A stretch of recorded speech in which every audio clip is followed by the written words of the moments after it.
Hello दोस्तों, welcome back to my channel. कैसे हैं आप लोग। लास्ट की वीडियो एक हफ्ता पहले आई थी फ्राइडे को, और उसमें डिस्कस किया था मार्केट की एक रेंज रह सकती है 200 से 300 पॉइंट की। तो मार्केट ने इस पूरे हफ्ते उसी रेंज में काम किया है। मार्केट की रेंज रह सकती है, मार्केट ने इस हफ्ते पूरी एक 200 से 300 पॉइंट की रेंज में काम किया है। और ये भी कहा था अगर मार्केट यहाँ से बुलिश रहती है तो यहाँ से 1000 पॉइंट प्लस जा सकती है, और अगर मार्केट यहाँ से बेयरिश रहती है तो फिर भी 200 पॉइंट के बाद आके मार्केट एक रिवर्स पे जा सकती है। पर अब ये ट्रेंड को कंटिन्यूएशन चेक करने के लिए मार्केट को ये 19,700 का लेवल पे क्लोजिंग देनी पड़ेगी अप साइड के लिए, और डाउन साइड के लिए मार्केट को ये लेवल तोड़ना पड़ेगा और इसके नीचे क्लोजिंग देनी पड़ेगी डेली कैंडल बेसिस पे 19,300 का। ठीक है, जो ट्रेंड अगर किसी भी साइड कंटिन्यू रहता है, अगर मार्केट यहाँ से ऊपर जाती है तो ये एक बाइंग का सही सिनेरियो बनता है 19,300 का, और अगर 19,300 के पास आती है तो बाइंग कर सकते हैं। और जो इसका छोटा सा स्टॉप लॉस बैठेगा 19,250 का। ठीक है, ये अपना सपोर्ट रेजिस्टेंस का व्यू पॉइंट है। और आने वाले नेक्स्ट वीक में जो फिन निफ्टी की एक्सपायरी है वो मंडे को है, तो थोड़ी मार्केट वॉलेटाइल रह सकती है। जैसे कि आजकल मार्केट साइडवेज टू वॉलेटाइल है काफ़ी, एक 100 पॉइंट की रेंज में ही काम करती है। ऐसा अक्सर होता है जब मार्केट 200 पॉइंट डाउन होती है, फिर 150 पॉइंट चढ़ती है, फिर एक साइडवेज के उसमें चली जाती है। और किसी को चेक करना है तो एक यहाँ पे एम पैटर्न यहाँ भी बनता हुआ नजर आ रहा है, शॉर्ट के लिए एम पैटर्न यहाँ भी बनता हुआ नजर आ रहा है। ठीक है, तो ये अपने सपोर्ट रेजिस्टेंस ऐसे काम करता है। और जो इसकी मेन रेंज है ये, अगर ये टूटेगी तो मार्केट में एक नई रेंज बनेगी। जैसे कि अभी प्रीवियस जो रेंज थी 19,000 से 19,300 की, फिर 19,330 की, और फिर 19,300 से अभी 200 पॉइंट की रेंज है पूरी 19,680। ठीक है, फिर इससे और अपर रेंज है 19,680 से 19,880, फिर उसके बाद 19,950। ठीक है, ये सारी रेंज है मार्केट में। तो जैसे मार्केट इस रेंज में है तो इस रेंज में रहेगी, फिर इस रेंज में है तो ऐसे रहेगी। तो ऐसी मार्केट काम करती है। अभी मार्केट का डिसाइडिंग मोमेंट है जो नेक्स्ट वीक में पता चल सकता है। अगर मार्केट इस लेवल को तोड़ती है और क्लोजिंग देती है डेली कैंडल बेसिस पे 1-2 दिन, तो फिर मार्केट में एक यहाँ तक का मूवमेंट आ सकता है जो कि है 18,950 तक का। क्योंकि ये गैप पूरा ऐसा है कि यहाँ पे मार्केट ने टाइम नहीं बिताया, सीधा एक तरफा रनअवे गैप अप खुल के ही मार्केट ऊपर गई थी। तो इस वजह से तो ये मार्केट में आ सकता है, और एक head and shoulder type pattern भी बनता हुआ नजर आ रहा है। तो पैटर्न तो बनने को हर जगह पैटर्न दिख जाएगा, पर अगर मार्केट को यहाँ से ऊपर जाना है तो मार्केट अगर एक बार यहाँ पर आती है तो हम यहाँ पे एक 70 पॉइंट का रिस्क ले सकते हैं। 50 से 70 पॉइंट का ऐसे लगा के हम इसको बाइंग कर सकते हैं। जैसे कि हमें जैसे फर्स्ट टाइम मार्केट यहाँ पे आई थी, हम तो यहाँ पे बाइंग कर लेते हैं, और उसी दिन मार्केट ने 100 पॉइंट का अपसाइड का मूवमेंट दे दिया। मतलब हमें 100 पॉइंट का तो लेवरेज मिल गया यहाँ पे, और इसको हम 200 से 300 पॉइंट के लिए आराम से स्विंग के लिए होल्ड कर सकते हैं यहाँ तक के लिए। ठीक है, तो ऐसा कर सकते हैं हम। तो ऐसी अगर आपकी आएगी तो आपके भी हम सेकंड टाइम भी कर सकते हैं, क्योंकि अगर मार्केट डाउन साइड की तरफ आएगी तो बहुत तेज मूवमेंट होगा। ठीक है, जस्ट लाइक दैट ऐसे। और ये बुधवार या गुरुवार के दिन ही आते हैं ऐसे मूवमेंट, बड़े बड़े मूवमेंट। ठीक है, तो क्या एक्सपायरी प्ले करने के लिए होते हैं मूवमेंट। और एक्सपायरी में मेजर देखा गया तो लॉट साइज ना कमी रखनी चाहिए, लॉस होने के चांसेस ज़्यादा रहते हैं। ठीक है, और जिस अकाउंट से अगर ऑप्शन में कर रहे हैं ट्रेड तो वो अलग अकाउंट होना चाहिए, सेपरेट अकाउंट होना चाहिए।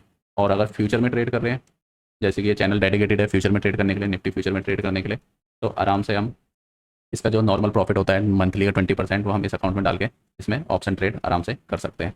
क्योंकि इसमें लॉस तो लिमिटेड हो जाएगा, क्योंकि अब पूरा कैपिटल तो खत्म होगा नहीं, तो चांसेस अच्छे रहते हैं। ठीक है, अब इसको एक बार देख लेते हैं हमें ट्रेड लास्ट के दिन में कैसे कैसे मिली है। तो एक बार उसको एनालिसिस कर लेते हैं, जैसे कि मार्केट में ये ट्रेड लेने का क्या क्या सेटअप रहता है।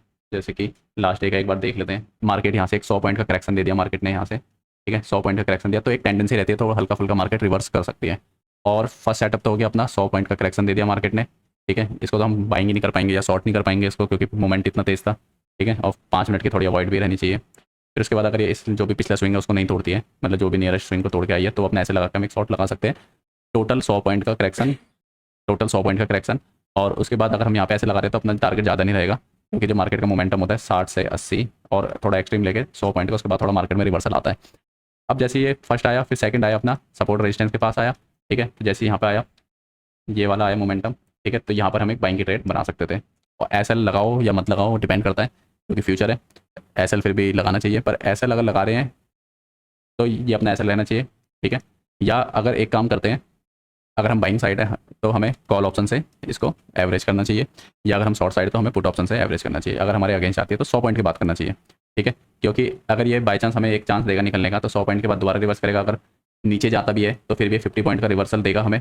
50 पॉइंट के रिवर्सल में क्या होगा, 50 पॉइंट इसके बचेंगे और 50 पॉइंट हमें यहाँ से कम 35 पॉइंट हमें उसके मिल जाएंगे। तो हमारा बेसिकली लॉस हमारा थोड़ा कम होगा 15 पॉइंट का। ठीक है, तो और पर बाय हमें सपोर्ट रेजिस्टेंस के पास ही करना है और एक लॉट से काम करना है, निफ्टी फ्यूचर में काम करना है, बहुत अच्छा पैसा बनता है निफ्टी फ्यूचर से भी। अब जो मार्केट की रेंज है, अभी मार्केट इस बीच रेंज में है, जो कि 430 से नीचे की क्लोजिंग दी है मार्केट ने।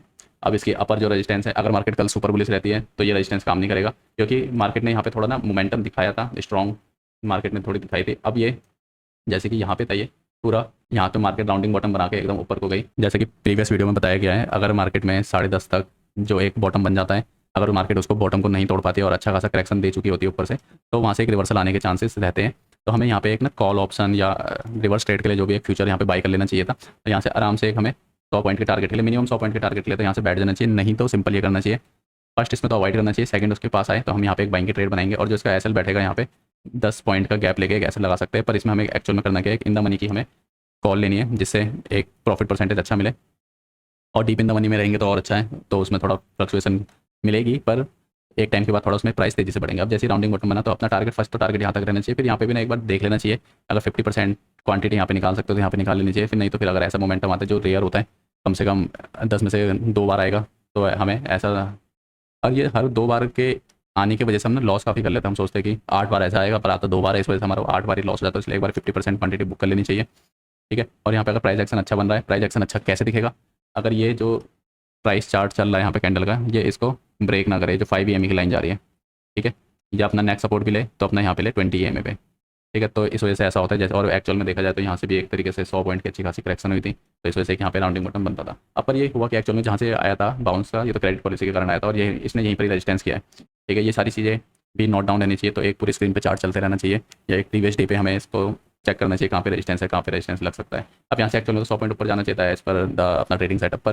अब ये नियरेस्ट रेजिस्टेंस, इतना बड़ा रेजिस्टेंस है यहाँ पे, और जब भी ऐसे रेजिस्टेंस होते हैं तो इनको मार्केट बहुत फोर्सफुली तोड़ती है। जैसे फर्स्ट ट्राई यहाँ पे हमारा नहीं तोड़ पाई, फिर सेकंड ट्राई, थर्ड ट्राई में मार्केट ने इसको तोड़ दिया, ठीक है, और अच्छा खासा तोड़ा और इसके नीचे क्लोजिंग दी है। तो अपना जो नियरेस्ट रेजिस्टेंस है, अब जो 19,500 का अपना नियरेस्ट रेजिस्टेंस है, ठीक है। अगर मार्केट इसको तोड़ती है तो 100-200 पॉइंट के लिए बुलिश तोड़ के क्लोजिंग देती है, तो ऐसी क्लोजिंग कम से कम सस्टेन करे वहाँ पे, नहीं तो फिर अपनी नीचे की रेंज मिल जाएगी। जो नीचे की रेंज है अपनी 19,330 से 19,000 तक की, अगर इस रेंज में मार्केट एंट्री करती है तो अपनी ये रेंज रहेगी, यहाँ इसके पास आएगी, फर्स्ट टाइम तो बाइंग करेंगे और इस रेंज को तोड़ेगी और कुछ ऐसा सेटअप बनाएगी तो हम यहाँ से, या ऐसा सेटअप बनाएगी तो हम यहाँ से एक शॉर्ट बना सकते हैं, ठीक है। और ये सारा एक्सपायरी पता चल जाएगा, क्योंकि आजकल एक्सपायरी बहुत वोलेटाइल रह रही है। तो जो ओपन इंटरेस्ट का जो रेंज है, कम से कम 250 से 300 पॉइंट की रेंज रखनी चाहिए। अगर इस पॉइंट के ऊपर आती है तो हमें शॉर्ट मारना चाहिए, इसके नीचे आती है तो हमें बाइंग करना चाहिए, ठीक है। लेट्स टेक एन एग्जांपल, अगर मार्केट 19,430 पर है, इससे 150 पॉइंट के ऊपर की रेंज हो गई अपनी, मार्केट 150 पॉइंट का मूवमेंट करती है तो अच्छा खासा मूवमेंट रहता है। फिर उसके बाद एक रिवर्सल का चेक कर सकते हैं, जैसे 19,430 पे अगर यहाँ से 150 पॉइंट ऊपर भी आ जाती है तो मार्केट 19,600 या 19,580 के पास आ गई, ठीक है। और इससे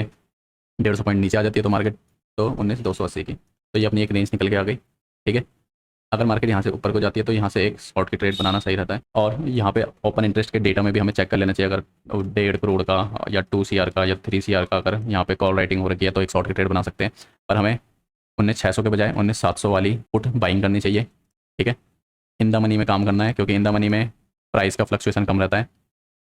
कैसे, अगर यही 19,600 वाली होगी, हल्की सी मार्केट रिवर्स करेगी, अगर वो 10 थी, 10 से 20 भी गई फ्लक्चुएशन पर मार्केट हल्का सा उसमें सस्टेन करी तो एक 15 आने में भी इसको टाइम नहीं लगेगा, ठीक है। पर जो इन द मनी की होगी, अगर मार्केट इन द मनी से 50 से आपकी 90 गई तो ये ज़्यादा से ज़्यादा रिवर्स 80 होगी, अगर मार्केट उसी रेंज में भी रही। तो यहाँ पे एक्चुअल में हुआ क्या, यहाँ पे 50% का ड्रॉ डाउन हो गया टाइम गैप की वजह से, टाइम डिके की वजह से, और यहाँ पे ज़्यादा परसेंट का गैप नहीं हुआ, ठीक है। तो ये एक ध्यान रखना चाहिए। और अगर मार्केट यहाँ पे 19,200 पे भी जाती है, 280 तक, तो हमें 19,200 वाली कॉल ऑप्शन यहाँ पे बाइंग करनी चाहिए। काफ़ी बार बता चुका हूँ इसमें 19,200 वाली क्यों, क्योंकि अगर मार्केट 19,250 तक भी आती है तो यहाँ से बहुत अच्छा बाउंस मारेगी 19,200, क्योंकि 200 पॉइंट बहुत होता है इंट्राडे में, जो रेयर चांस होता है अगर 200 पॉइंट से भी ज़्यादा टूटे, वो एक्सट्रीम मंदी वाले दिन ही होते हैं, ठीक है।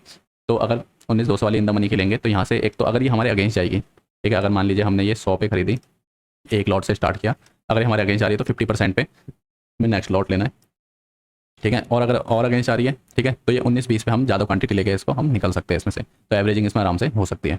तो आज की वीडियो में इतना ही था, आज की लर्निंग वीडियो में, और बाकी और आगे भी वीडियोस आती रहेगी। आज के लिए इतना ही, थैंक यू।